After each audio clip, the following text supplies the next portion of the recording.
Olá, eu sou a Kelly e esse vídeo é para o número de inscrição 3240, para o 29º Simpósio Internacional de Iniciação Científica da USP.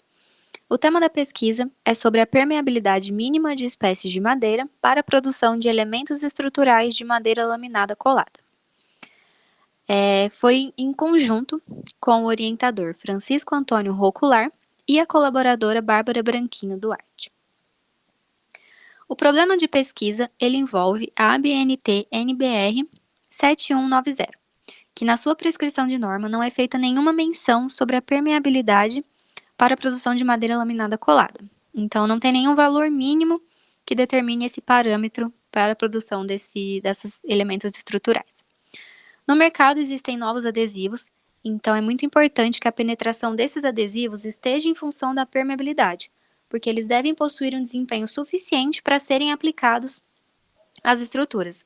Então, conhecer esse parâmetro é um dos pontos chaves para conseguir determinar o quanto o adesivo vai conseguir entrar na lamela para a produção da MLC.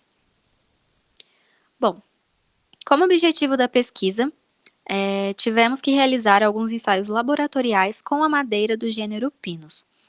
A intenção era que fossem feitos ensaios com diversas espécies de madeira, com diversos gêneros, mais especificadamente com a madeira tropical brasileira. Mas devido à pandemia, a gente ficou restrito à madeira Pinus taeda, então foram poucas espécies que conseguiram ser ensaiadas.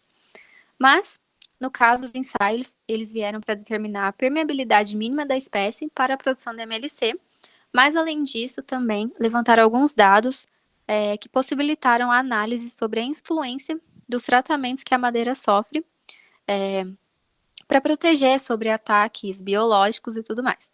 Então, algum desses ensaios, eles conseguiram retornar para a gente a relação que tem os tratamentos com a permeabilidade dessa madeira analisada. Como metodologia, foram feitas extrações e permeabilização com adesivo epóxi dessas amostras. A espécie da madeira, no caso a amostra, ela possui dimensões de 20 por 50 milímetros. Então, foram feitos os ensaios de permeabilidade a partir de fluxo líquido, que foi o ensaio para a gente determinar a taxa que o líquido percolava pela amostra e também determinar a pressão no início e no fim da amostra.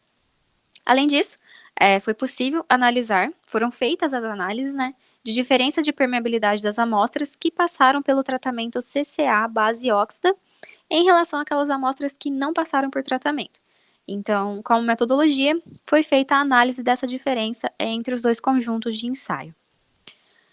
Bom, como contribuição principal, a determinação do potencial de aplicação à produção de MLC, conseguimos retornar os valores das espécies ensaiadas e também conseguir analisar com relação ao tratamento da madeira e o quanto ela influenciou na permeabilidade.